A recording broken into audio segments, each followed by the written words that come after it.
Hello friends, હું દયા પટેલ તમારું એમડી સ્પેશિયલ રેસીપીમાં તમારું સ્વાગત કરું છું। આજે આપણે બનાવીશું લાઈવ ઢોકળા। ખાટિયા ઢોકળા બનાવવા માટે મેં અહીંયા 2 વાટકા ચોખાના લીધેલા છે અને 1 વાટકો ચણાની દાળ લીધેલી છે અને મેં આને મિક્સરની જારમાં ક્રશ કરી લીધી છે। હવે આપણે આમાં છાશ એડ કરીશું। ખાટી છાશ લેવાની છે આપણે અહીંયા। જો ખાટી છાશ ન હોય તો ખાટું દહીં।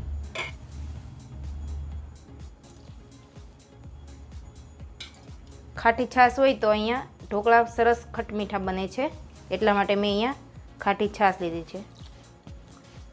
હું અહીંયા 3 ડોયા ખાટી છાશ લઉં છું અને 1 વાટકો મેં અહીંયા પાણી લીધું છે, તેને મેં ગરમ કરી લીધું છે।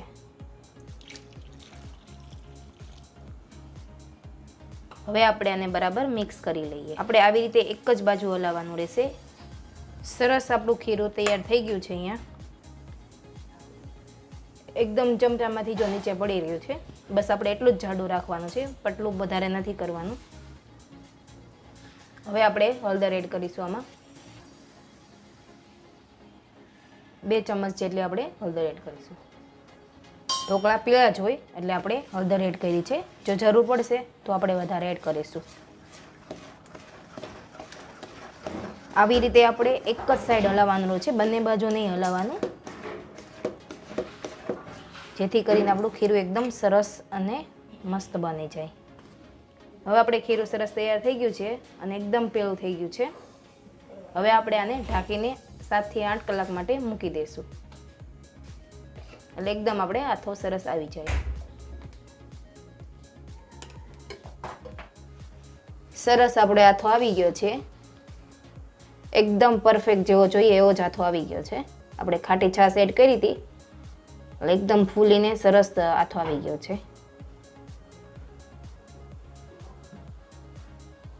हवे आपणे आने बराबर मिक्स करी दईए।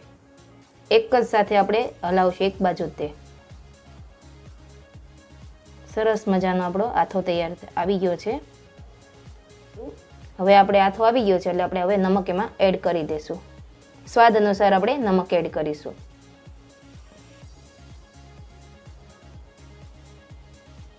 હવે આપણે આને બરાબર મિક્સ કરી દઈએ। સરસ મિક્સ થઈ ગયું છે। હવે આપણે એને એક નાના બાઉલમાં કાઢી લઈએ। મેં અહીંયા એક બાઉલ લીધું છે, એ બાઉલમાં આપણે 2 ડીશ જેટલું આપણે કાઢી લઈશું। આમાં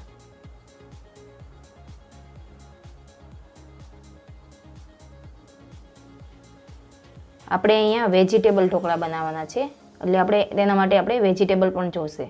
મેં અહીંયા વેજીટેબલમાં મકાઈ લીધી છે, 1 કપ મકાઈ લીધેલી છે, 1 કપ મેં કોબી લીધેલી છે, તેને ઝીણી ઝીણી સમારી લીધી છે, લીલી કોથમીર લીધેલી છે આટલી, 1 કેપ્સિકમ લીધેલું છે, અહીંયા આદુ મરચાંની પેસ્ટ બનાવી છે, આદુ મરચાં અને લસણની, અને 2 ગાજર લીધેલા છે, તેને પણ મેં ઝીણા ઝીણા સમારી લીધા છે। હવે આપણે વેજીટેબલ એડ કરીશું।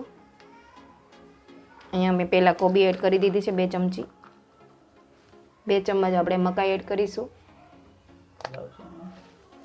2 ચમચ આપણે ઝીણા સમારેલા ગાજર એડ કરીશું, 1 ચમચ આપણે કેપ્સિકમ મરચું એડ કરીશું, અડધી ચમચ જેટલું આપણે આદુની પેસ્ટ એડ કરીશું, ઝીણા સમારેલા કોથમીર એડ કરીશું। હવે આપણે આને બરાબર મિક્સ કરી દઈએ।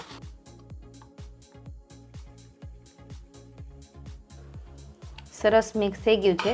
હવે આપણે આમાં તેલ એડ કરીશું। અહીંયા 1 પાવડું હું તેલ એડ કરીશ આમાં, અને આવી રીતે 5 મિનિટ સુધી હું હલાવીશ। એકદમ સરસ આપણા ઢોકળા ફૂલી જશે।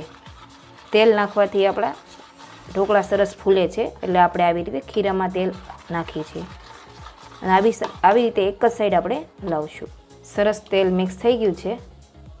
ઈનો થોડોક એડ કરીશું। જો તમે ઈનો ન એડ કરો તો પણ ચાલે, એની જગ્યાએ આપણે ખાવાનો બેકિંગ સોડા હોય તે પણ એડ કરી શકો છો। હવે આપણે આની ઉપર થોડું પાણી એડ કરી દઈશું। સરસ આપણા સોડા ફૂલી ગયા છે ઈનો। હવે આપણે આને મિક્સ કરી દઈએ। સરસ આપણો ઈનો મિક્સ થઈ ગયો છે। હવે આપણે આમાં ડીશમાં એડ કરી દઈશું. મેં અહીંયા ઢોકળિયાની 2 ડીશ લીધેલી છે, એમાં આપણે તેલ લગાવી દઈશું. ફરતી આવી રીતે આપણે તેલ લગાવી દઈશું. હવે આપણે આમાં 2 ચમચા જેટલું આપણે ખીરું એડ કરીશું. આપણે આને આવી રીતે હલાવીશું. સરસ. મેં આમાં પાણી પહેલાં જ મૂકી દીધું હતું ગરમ કરવા, એટલે આપણે પાણી ગરમ થઈ ગયું છે. હવે આપણે આ જારી ઢાંકી દઈશું આવી રીતે. એમાં આપણે આવી રીતે ડીશ મૂકી દઈશું. હવે એ ડીશમાં આપણે ઉપર લાલ મરચું એડ કરીશું. થોડું આપણે આવી રીતે લાલ મરચું એડ કરી દઈશું. હવે આપણે આવી જ રીતે બીજી ડીશ મૂકી દઈશું. હવે એમાં આપણે લસણવાળી કોરી ચટણી કરીએ છીએ તે આવી રીતે આપણે આમાં એડ કરી દઈશું.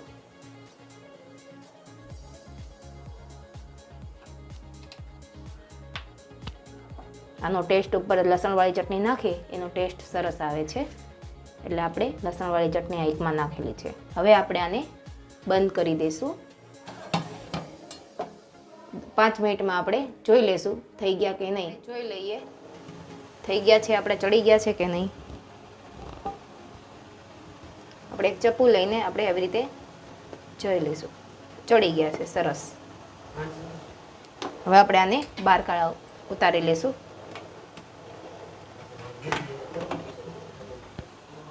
બંને થાળી આપણે આવી રીતે ચેક કરી દઈશું. આ પણ આપણે ચડી ગયા છે, સરસ. હવે આપણે આની પર તેલ લગાવી દઈશું.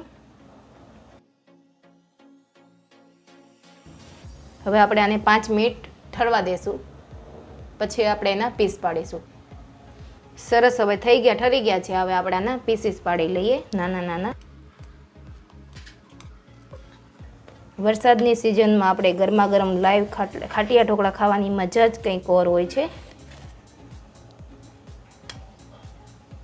તમે પણ એકવાર જરૂર ટ્રાય કરજો ખાટિયા ઢોકળા બનાવવાની. હવે આપણે આવી રીતે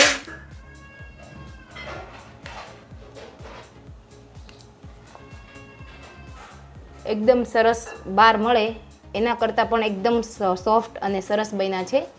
બહારનો સ્વાદ પણ તમે ભૂલી જશો એવા આપણે ટેસ્ટી ઢોકળા બનેલા છે. હવે આપણે આને સર્વ કરી લઈએ. એ રીતે સર્વ કરી લઈશું. સરસ મજાના આપણા ઢોકળા તૈયાર થઈ ગયા છે. તમે જરૂર એક વખત ટ્રાય કરજો. જો મિત્રો તમને મારી રેસીપી પસંદ આવે તો લાઈક કરજો, શેર કરજો અને અમારી ચેનલને સબસ્ક્રાઈબ કરજો અને બેલ બટન પર જરૂર ને જરૂર ક્લિક કરજો અને આગળ જણાવજો કે અમે કઈ રેસીપી બનાવી.